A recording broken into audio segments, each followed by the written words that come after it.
नमस्कार। SBT news में आपका स्वागत है। पेश है 7 फरवरी सोमवार दोपहर 12:15 बजे राजस्थान की 11 बड़ी खबरें।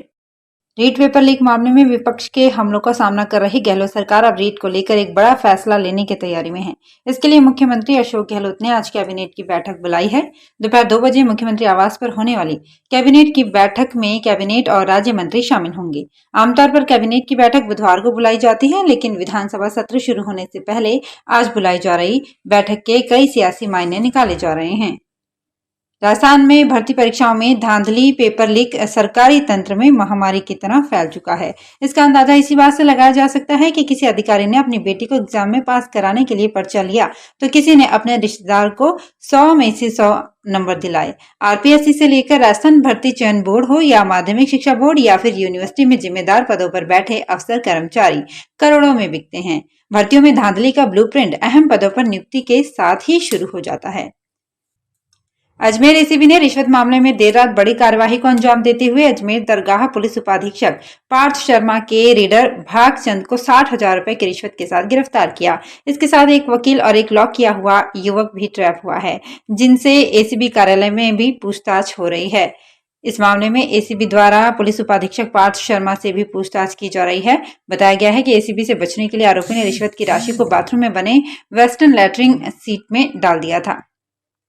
आईआईटीज और मेडिकल कॉलेजों में प्रवेश लेने में राजस्थान के छात्र आगे हैं, लेकिन अब प्रदेश रिसर्च के क्षेत्र में भी तरक्की कर रहा है।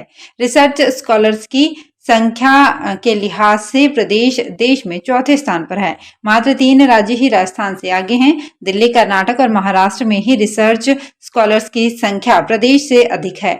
हाल ही में राजस्थान में अलग अलग राज्यों में PhD, post graduate, engineering and technology और मेडिकल साइंसेज में पढ़ रहे छात्रों की संख्या का आंकड़ा जारी किया गया है।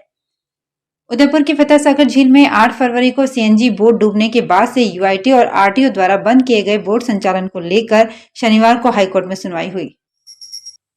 नागौर जिला कई दशकों से अजमेर विद्युत वितरण निगम के लिए चुनौती बना हुआ था, लेकिन अब सुधर रहा है। कभी बिजली चोरी, छीजत और राजस्व घाटे में नंबर 1 ये जिला अविद्युत सुधारों की सबसे बड़ी सक्सेस स्टोरी बन रहा है। अजमेर डिस्कॉम ने पिछले 3 सालों में नागौर को सबसे बड़ी चुनौती मानकर काम किया। यहाँ बिजली छीजत व चोरी को 25.29% पर सीमित कर लिया है। देश के बड़े पीओपी कारोबारी के यहां 3 दिन चली सर्च की कार्यवाही के बाद अब आईटी डिपार्टमेंट के अफसर सभी 28 ठिकानों से वापस लौट आए हैं। सर्च के दौरान अधिकारियों को कर चोरी से जुड़े कई अहम सबूत मिले हैं, लेकिन हैरानी की बात यह है कि 3 दिन बाद भी संबंधित कारोबारी ने कुछ सरेंडर नहीं किया। ऐसे में अधिकारियों की विभागीय कार्यवाही जारी रहेगी। उल्लेखनीय है कि बुधवार को पीओपी कारोबार से जुड़े एक कारोबारी के बीकानेर सहित अलवर तथा दिल्ली के व्यापारिक और आवासीय ठिकानों पर आईटी डिपार्टमेंट के सहायक निदेशक अरविंद कुमार मीणा के नेतृत्व में सर्च शुरू हुई थी। नीट यूजी की काउंसलिंग में हुई देरी का असर अब मेडिकल कॉलेजों के नए सेशन पर पड़ेगा।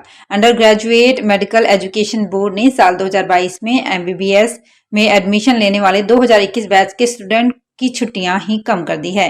वहीं एमबीबीएस का पूरा कोर्स 54 की जगह अब 53 महीनों का होगा। हालांकि इंटर्नशिप की अवधि 1 साल की ही रखी गई है। एनएमसी के अनुसार फर्स्ट ईयर का सेशन 14 फरवरी से शुरू होगा। एनएमसी की ओर से राज्यों को दी गई गाइडलाइन के अनुसार आखिरी स्टे वैकेंसी राउंड की रिपोर्टिंग की डेडलाइन ही 20 मार्च है। दौसा जिले के लालसोट शहर के जोड़ीपाड़ा स्थित मंगलेश्वर महादेव मंदिर पर शिव पंचायत स्थापना के मौके पर जारी श्रीमद् भागवत कथा के आयोजन में रविवार को भगवान श्री कृष्ण व रुक्मिणी के विवाह की कथा में श्रद्धालु भाव विभोर हो गए। आचार्य दिवाकर शास्त्री ने कथा के दौरान जब श्री कृष्ण रुक्मिणी विवाह प्रसंग सुनाया तो श्रद्धालुओं ने एकाग्रता से सुना। भगवान के विवाह की सजीव झांकियां भी दिखाई गई और पंडाल में धूमधाम से श्री कृष्ण व रुक्मिणी विवाह हुआ। बाड़मेर में जलदाय विभाग का शहर एएन कार्यालय उपभोक्ताओं तक समय पर बिल पहुंचाने में तो नकारा साबित हो ही रहा है, लेकिन इस बार तो कार्यालय की ओर से उपभोक्ताओं को 4 माह से बिल तक जारी नहीं किए गए हैं। ऐसे में अधिकारियों की लापरवाही के चलते विभाग का 1.5 करोड़ का राजस्व अटका हुआ है। विभागीय अधिकारियों की लापरवाही के चलते 4 महीने बाद बिल छपवाने के टेंडर तो जारी कर दिए गए, लेकिन बिल बांटने के टेंडर जारी नहीं होने से 12,652 उपभोक्ताओं के 59,25,000 के बिल एएन टेबल पर ही बिखरे पड़े हैं। कोरोना के बाद अब वागड़ में रूसी वाटर वाइब्रेशन तकनीक से उगाए जाने वाले गुलाब के फूलों की विदेशों में डिमांड बढ़ गई है। बांसवाड़ा जिले के गढ़ी उपखंड में माही नदी के तट पर खेतों में उगाए जाने वाले गुलाब के फूल बड़ी मात्रा में विदेश निर्यात किए जा रहे हैं। जिले के पूर्व राज परिवार के सदस्य परीक्षित सिंह ने बताया कि कोरोना काल के दौरान विमान सेवाएं बंद रहने के कारण गुलाब के फूलों की विदेशों में मांग होने के बावजूद उन्हें निर्यात कर पाना संभव नहीं हो पा रहा था। अब इसमें कुछ राहत मिली है। तो फिलहाल इस बुलेटिन में इतना ही, फिर हाजिर होंगे कुछ और बड़ी खबरों के साथ। एसबीटी न्यूज के और भी वीडियोस को देखने के लिए हमारे चैनल को सब्सक्राइब करें और नोटिफिकेशन पाने के लिए बेल आइकन को प्रेस करें।